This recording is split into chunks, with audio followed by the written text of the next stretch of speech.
The recent Paris summit was hosted with the aim of finding ways to support struggling African economies. It comes amid the global downturn brought on by the COVID-19 pandemic. More than 12 African countries, including South Africa, sent their leaders. The summit's outcome was an agreement that wealthier nations will reallocate about 1.4 trillion rand in International Monetary Fund reserves to African states. But is this a feasible goal? To tell us or give us the answer to this question, we're joined by Dr. Nthabiseng Moleko, who's development and economist from the University of Stellenbosch Business School. She joins me alongside Sia Beniza, who is the Finance and Operations Director at Political Economy South Africa. A pleasure to have you both on the program this evening. Sia, I'll start with you. This is an Africa Financing for Development Summit. It was not a gathering of just Francophone countries. There were also other countries attending, some of who belong to the SADC region. What is the significance of this in your view?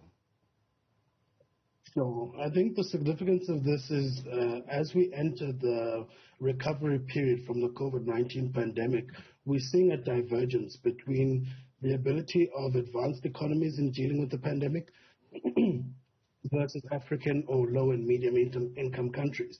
And really what the summit is bringing to the fore is how can advanced economies assist with the economic recovery as well as the COVID-19 pandemic recovery in low and middle income African countries. Because as you know, the only way forward from the COVID-19 pandemic is through the success of the global vaccine rollout. And so without leaving African countries behind, advanced economies have come together in order to find some additional assistance to what has been an ongoing process from the debt suspension initiative by the G20, which is now culminating in a common framework on how to assist African countries deal with debt, but also providing additional financing for access to vaccines, as well as the economic recovery from the pandemic. So that really is a roundup of the significance for African countries. Dr. Moleko, as a follow-up question, now this meeting was largely on finance for development in Africa and averting another government debt crisis as the one seen in the 1970s as well as the 2000s. How critical is this subject in context of the current times that we are living in, considering this pandemic, and our countries in the developed world noticing a divergence coming out of this COVID-19 pandemic? So what we've seen on the continent, Sandra, is that the continent's median debt level as a percentage of GDP has declined. This was since 2010. But what we've seen in the last 5 years is that there's been a strong growth towards a higher level of median debt, particularly when you see the staggering 5 percentage points annual increase from 2014 to 2016. This also increased substantially when you began to see the effect of COVID. What is surprising, though, is when many OECD economies were using their central banks as the lender of last resort, African economies were going to Bretton Woods institutions and getting dollar-denominated debt, very expensive way to service the fiscal deficits, when OECD economies and richer countries were actually using their central banks quite innovatively, enabling them to actually recover quite quickly and very cheaply. So you're seeing that the method that Africans continue to make use of in getting out of the quagmire is to borrow from foreign national or multilateral agencies, even though it's I'd say a corporate move.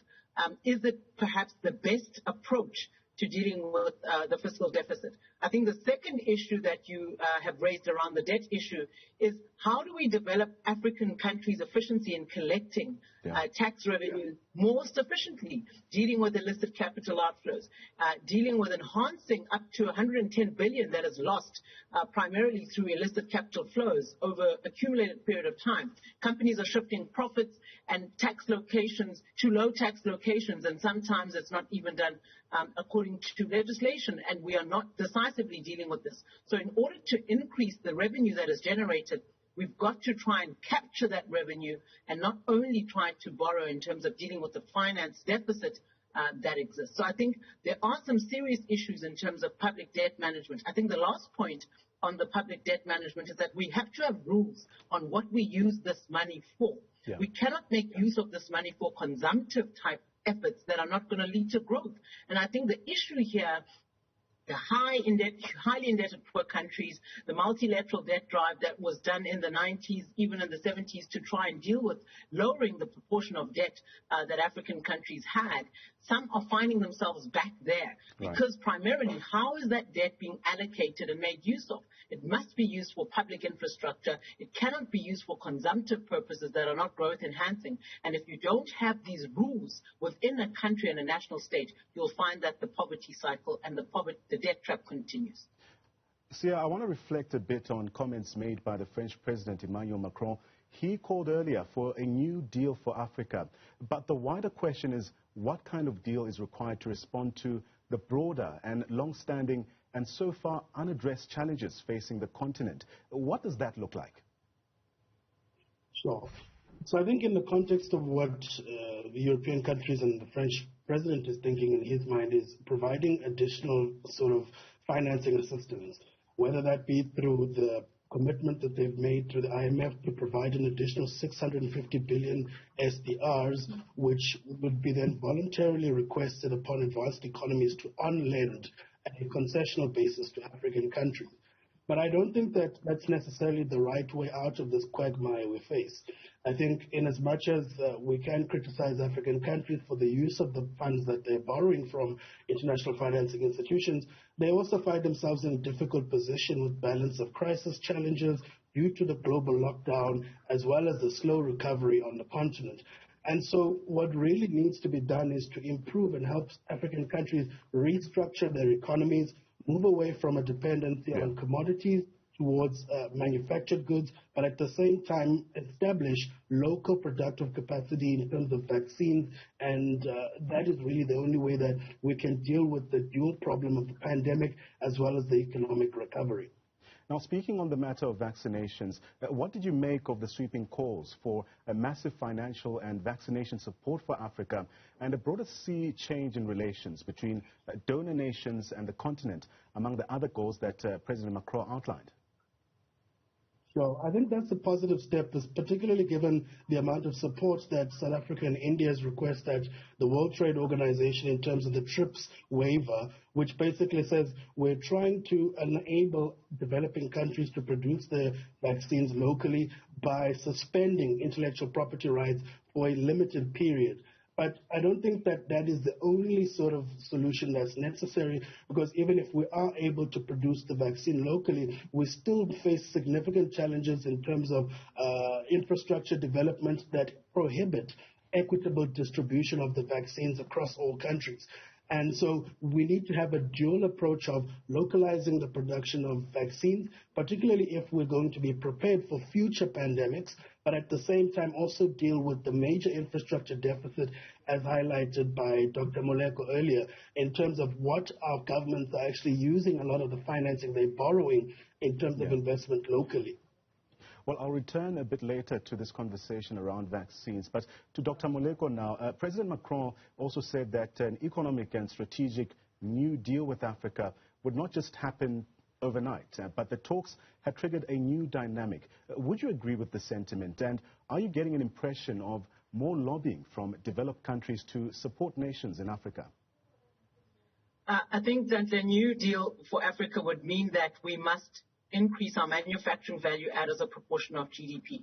The New Deal must mean that we must industrialize, that finance is going to strengthen our economic muscle to produce our own goods, to make sure that the food that we consume, the processed goods that we consume, the things that we put in our homes, the very things that you and I use daily, electronic goods, enable us to grow and stabilize employment and make sure that poverty and inequality go down. That is when we're talking about a new deal that enables us to export manufactured goods, that exports manufactured and also beneficiated processed minerals that are not raw. That's a new deal that enables us to access export markets into Europe, Americas, and these developed economies. That's a new deal. I think unless we're talking about that, I'm not sure what the new deal is. If we're going to get given more debt and not necessarily make use of this debt to change the structural growth path of economies, I don't know what this new deal is, but I haven't looked at the details. Unfortunately, I've heard the semantic that talks about a new deal being proposed. If that new deal is talking about that, then we're talking about a new deal. However, if we're not looking at how we are going to improve the macro fundamentals of the economic outcomes of the African economy, it doesn't look like then it's a new deal. It may be semantics. But I think I just want to add a point to that to say it is encouraging, though, to see that international financiers would be developing new instruments to give to African economies. You must remember, the level of financial development across East Africa,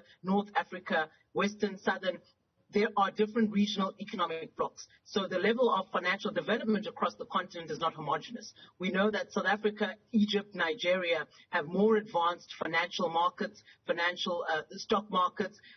Many other markets or financial systems don't have advanced bond markets, don't have advanced stock exchanges. So when you're talking about some of the financing and the financing activities that are being offered, countries are not necessarily on the same level. So what we've got to look at is what is good for Benin, Guinea-Bissau, Chad is not necessarily what is needed for South Africa, Kenya, and the likes of Uganda or Nigeria for that matter. So we've got to look at are the instruments that we're talking about a blanket approach? Probably that is not what is needed for the 54 economies on the continent. But we've got to have an approach that says the high income, the low income, the medium income, and we try to stabilize liquidity in the markets. We try to ensure that the growth reforms that come with the finance and investments improve all the economic indices and outcomes, particularly when you're talking about not having a one mineral-led growth path, which is the bulk of the problem on this continent.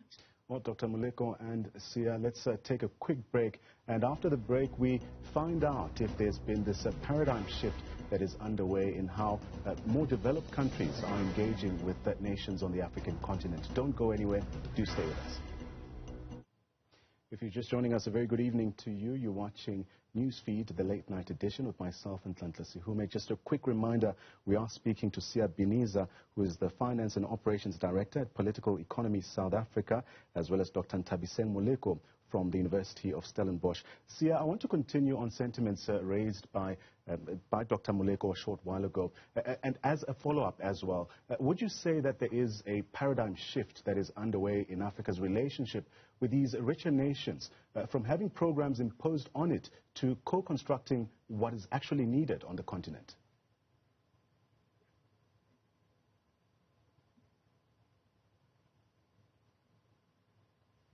Sia, if you can hear me, I was just posing a follow-up question to what Dr. Moleko was saying, to ask if you have noticed this paradigm shift that is underway in Africa's relationship with more developed nations.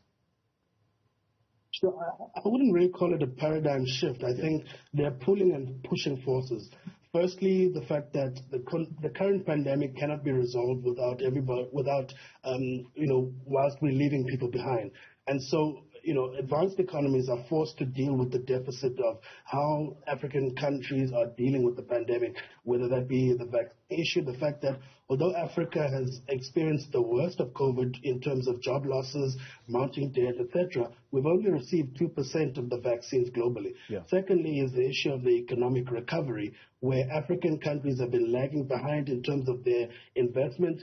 As mentioned, unlike advanced economies which have used their central banks as lenders of last resort, African countries have had to knock on the doorstep of the IMF in terms of assistance. And so I wouldn't say there's a paradigm shift more than the international financing institutions being forced to deal with the crisis before it blows out of control. Obviously, the issue of the rising debt is of major concern. Most African countries are now sitting in a position of debt distress or high risk of debt distress. Secondly is the issue of the conflict that's taken place throughout the continent, whether that be West Africa, the Central African region, or the Sahel, which is also worsening the current impact of the COVID-19 pandemic. And so I think it is more of a fear of matters getting out of control rather than it being a paradigm shift where African countries are defining the policy response on the continent. Definitely not at this point. And it seems as though it's really either an issue of European guilt or the fact that they cannot leave any person behind in the COVID-19 pandemic recovery. Dr. Moleko, let's backtrack a bit. More than a year in the making, this meeting was backdropped by a series of bleak statistics on the pandemic and its toll on Africa. If the continent has been less hard hit by this pandemic than other places, it is suffering in many other ways, with tourism and other revenues simply just drying up. Would you agree that there is a wider impact from this pandemic?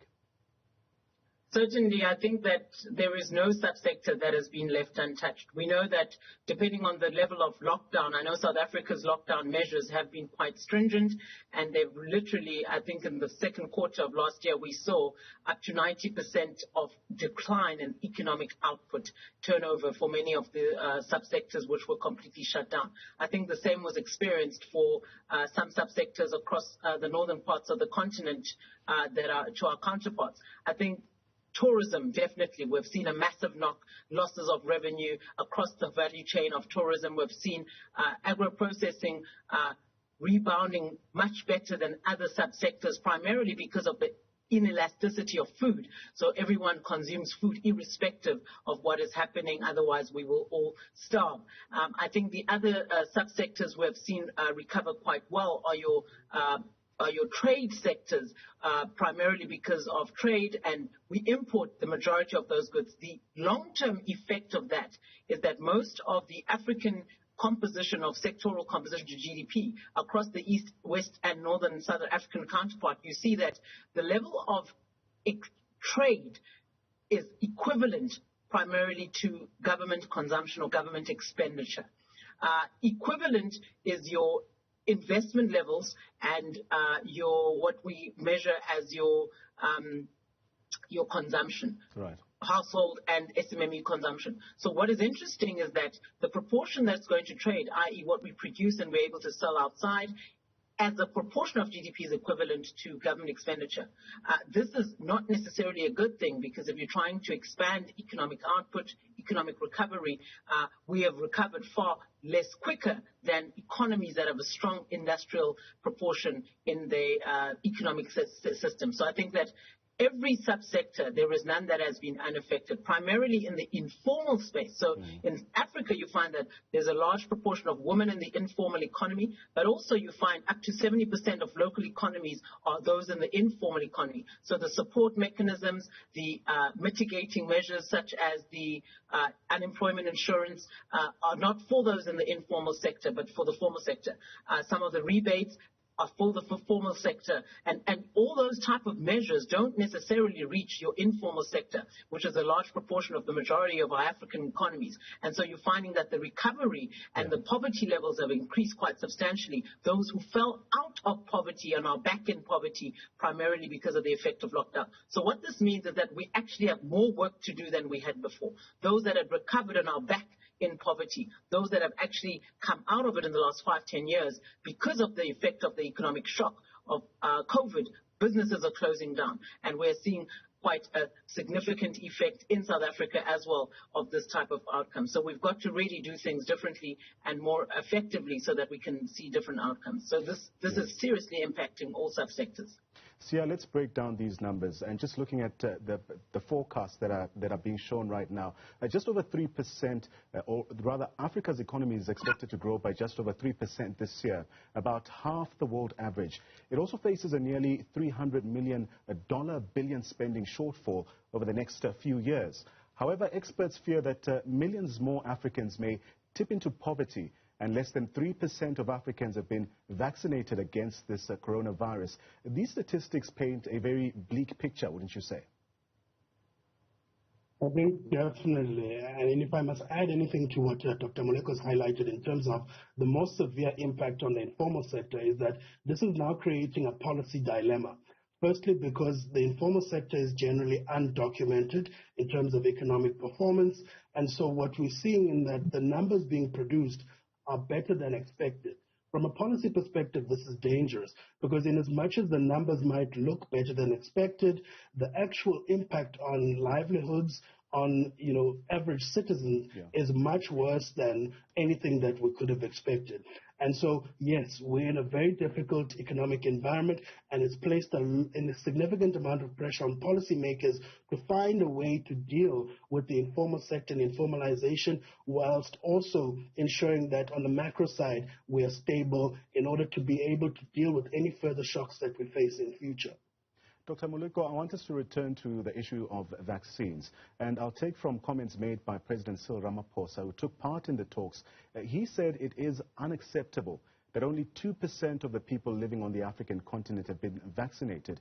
He also spoke about, or rather spoke against, vaccine apartheid in an interview with the French TV news network France 24.